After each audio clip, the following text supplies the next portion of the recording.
Hello दोस्तों, क्या आपने कभी ये सोचा है कि अलग अलग तरह के खाद्य पदार्थ हमारे एक्सरसाइज करने के बिहेवियर को भी इफेक्ट कर सकते हैं।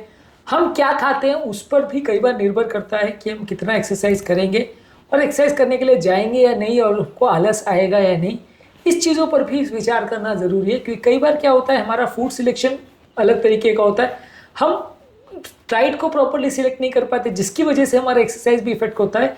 और प्रॉपर डाइट नहीं होती, उसकी वजह से एक्सरसाइज नहीं होती और उसकी वजह से हमारी हेल्थ डबल इफेक्ट होती है, यानी डबल वैमी होता है हमारे लिए कि डाइट भी अच्छी नहीं है, एक्सरसाइज भी नहीं हो रहा है, तो डबल मार पड़ती है हमारी ओवरऑल जो है बॉडी की हेल्थ को। तो आज हम बात करने का प्रयास करेंगे कि हमारे खाने के तौर तरीकों पर और हमारे फूड चॉइसेस से हमारी ओवरऑल एक्सरसाइज बिहेवियर पर क्या फ़र्क पड़ता है। टॉपिक पर जाने से पहले जो लोग हमारे चैनल पर नए हैं, रिक्वेस्ट करूँगा कि चैनल को सब्सक्राइब करें, वीडियोस को लाइक करें, शेयर करें, फॉलो करें, कमेंट करें, पूरा देखें। टॉपिक इंपॉर्टेंट है, इसे एंड तक देखिएगा। चलिए शुरू करते हैं। हमारा डाइट जो है हमारी एनर्जी लेवल, हमारी परफॉर्मेंस और हमारी एक्सरसाइज करने की मोटिवेशन को इफेक्ट करता है। जबकि आप अगर गलत चॉइसेस करोगे खाने में तो आपको बहुत ज़्यादा कमजोरी, सुस्ती का एहसास होगा, हमारे वर्कआउट स्किप भी हो सकते हैं। यदि आप ज़्यादा मात्रा में कार्बोहाइड्रेट्स लेते हो तो वो हमारी एनर्जी को बूस्ट करते हैं, हमारी एनर्जी का अच्छा सोर्स रहते हैं। कॉम्प्लेक्स कार्बोहाइड्रेट जैसे होल ग्रेन्स, फ्रूट्स, वेजिटेबल्स, दाल, अंकुरित चीज़ें, चने हमको स्टेडी एनर्जी सोर्स देते हैं। और रिफाइंड कार्बोहाइड्रेट जो है हमारे शुगर लेवल में सडन फ्लक्चुएशन करते हैं, जिसकी वजह से हमें बहुत ज़्यादा सुस्ती, कमजोरी का एहसास होगा और हमें अनमोटिवेटेड लगेगा। तो इसकी वजह से व्हाइट ब्रेड और शुगर वाले खाद्य पदार्थ आप लोगे तो एक्सरसाइज की परफॉर्मेंस कॉम्प्रोमाइज हो सकती है। हमको ज़्यादा खाने का मन करेगा, एक्सरसाइज का मन नहीं करेगा। वर्कआउट से पहले बेस्ट चीज़ों को खाने में आप ओट्स खा सकते हो, केले खा सकते हो, sweet potato, quinoa, brown rice, ये सारी चीज़ें ले सकते हैं।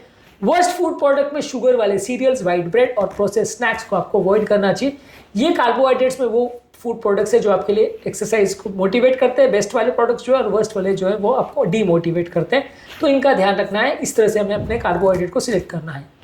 प्रोटीन बेसिकली हमारी मसल की रिकवरी और एनर्जी सप्लाई के लिए काम करता है, हमारी मसल को रिपेयर करता है।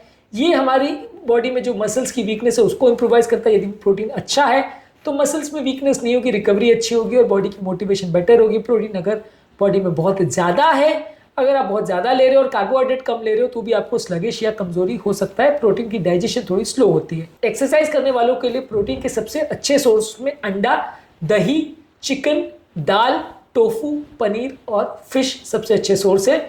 जबकि सबसे खराब प्रोटीन के सोर्स में अगर आप प्रोसेस्ड मीट्स लेते हैं जैसे हॉट डॉग, सॉसेज है, या प्रोटीन बार्स और आर्टिफिशियल इंग्रेडिएंट्स वाले प्रोटीन के अगर आप जूसेस ले रहे हैं या प्रोटीन के ड्रिंक्स ले रहे हैं या प्रोटीन वाले शेक्स ले रहे हैं तो वो कंपैरेटिवली अच्छे फूड प्रोडक्ट्स नहीं माने जाएंगे। नेचुरल प्रोटीन्स लेते हैं तो वो ज़्यादा अच्छे माने जाएंगे। आर्टिफिशियल प्रोटीन्स या अननेचुरल प्रोटीन्स भी आपको प्रोटीन तो ठीक ठाक दे देते हैं, लेकिन ये है कि बॉडी पर उसका इफेक्ट, क्योंकि केमिकल्स बहुत रहते हैं तो थोड़ा नेगेटिव हो सकता है। अलग अलग तरह के प्रोटीन में ये वेरी कर सकता है। इसके अलावा हेल्दी फैट्स की अगर हम बात करें तो हमको एनर्जी देगा और हमारी बॉडी में सस्टेन एनर्जी मिलेगा, एंड्योरेंस मिलेगा, लॉन्ग लास्टिंग एनर्जी मिलेगा। लेकिन बहुत ज़्यादा मात्रा में आप हैवी फैट्स खाते हो तो हमको बहुत गैस का प्रॉब्लम होगा, स्लगिशनेस होगा और पेट खराब होगा, जिसकी वजह से हम एक्सरसाइज नहीं कर पाएंगे। तो हेल्दी फैट्स एक्सरसाइज के लिए आप खाना चाहो तो उसमें avocado, nuts, olive oil, fatty fishes सबसे अच्छे हैं। सीड्स ले सकते हैं। सबसे बुरे फैट्स में डीप फ्राइड फूड प्रोडक्ट्स है, क्रीम वाली चीज़ें हैं और बहुत ज़्यादा चीज़ अगर आप लेते हो तो वो एक्सरसाइज के बिहेवियर को नेगेटिवली इंपैक्ट करेगा और एक्सरसाइज आप नहीं करना चाहोगे। पानी की जहाँ तक बात है, अगर पानी की शरीर में ज़रा भी कमी हो तो आपको बहुत ज़्यादा कमजोरी, सुस्ती, चक्कर और मसल क्रैम्प्स आएंगे। अगर आप बहुत ज़्यादा शुगर वाले ड्रिंक्स और बहुत ज़्यादा कैफीन लेते हो तो इससे भी एनर्जी क्रैश और डिहाइड्रेशन होगा। तो पानी के लिए बेस्ट सोर्सेज में आप सिंपल पानी ले सकते हो, नारियल पानी ले सकते हो या इलेक्ट्रोलाइट ड्रिंक्स ले सकते हो। सबसे वर्स्ट फूड सोर्सेज में आप शुगर वाले सोडा, अल्कोहल और बहुत ज़्यादा कॉफ़ी को मान सकते हैं कि ये पानी के लिए, हाइड्रेशन के लिए सबसे बुरे सोर्सेज हैं। माइक्रोन्यूट्रिएंट्स की जहाँ तक बात है, माइक्रोन्यूट्रिएंट्स हमारे ओवरऑल मसल फंक्शन को, रिकवरी को, एनर्जी लेवल्स को इन्फ्लुएंस करते हैं। अगर आयरन डिफिशियंसी है तो हमारे बॉडी में फटीग होगा, कमजोरी होगी, सुस्ती होगा, हम एक्सरसाइज नहीं कर पाएंगे। मैग्नीशियम और पोटेशियम की अगर कमी होगी तो मसल क्रैम्प्स ज़्यादा होंगे। इस मामले में विटामिन और मिनरल में सबसे अच्छे सोर्स में हरी साग सब्जी, सिट्रस फ्रूट्स जैसे संतरा, मौसमी, नींबू, नट्स, सीड्स और डेयरी प्रोडक्ट्स होते हैं। और सबसे खराब विटामिन सोर्सेज या मिनरल सोर्सेज में प्रोसेस फूड प्रोडक्ट्स और आर्टिफिशियल एडिटिव्स रहते हैं। वो भी विटामिन मिनरल थोड़े बहुत देते हैं, लेकिन वो उतने नेचुरल और उतने इफेक्टिव नहीं होते हैं जितना कि हमें एडवर्टीजमेंट में दिखाया जाता है। ओवरऑल हमें समझने की जरूरत है कि अच्छा डाइट और अच्छा मील लेना हमारे एक्सरसाइज बिहेवियर को भी इन्फ्लुएंस करता है। यदि हम एक हेल्दी डाइट लेते हैं और एक्सरसाइज को सपोर्ट करने वाले खाद्य पदार्थों को ज़्यादा लेते हैं तो हम ज़्यादा एक्सरसाइज कर पाएंगे और अपनी हेल्थ को बेटर बना पाएंगे।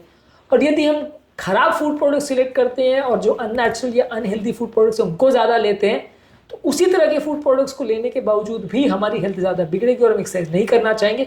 हमारा मन शिथिल रहेगा, काम करना नहीं चाहेगा, बैठे बैठे काम टाइम स्पेंड करना चाहेंगे और एक्सरसाइज करने का मन नहीं करेगा।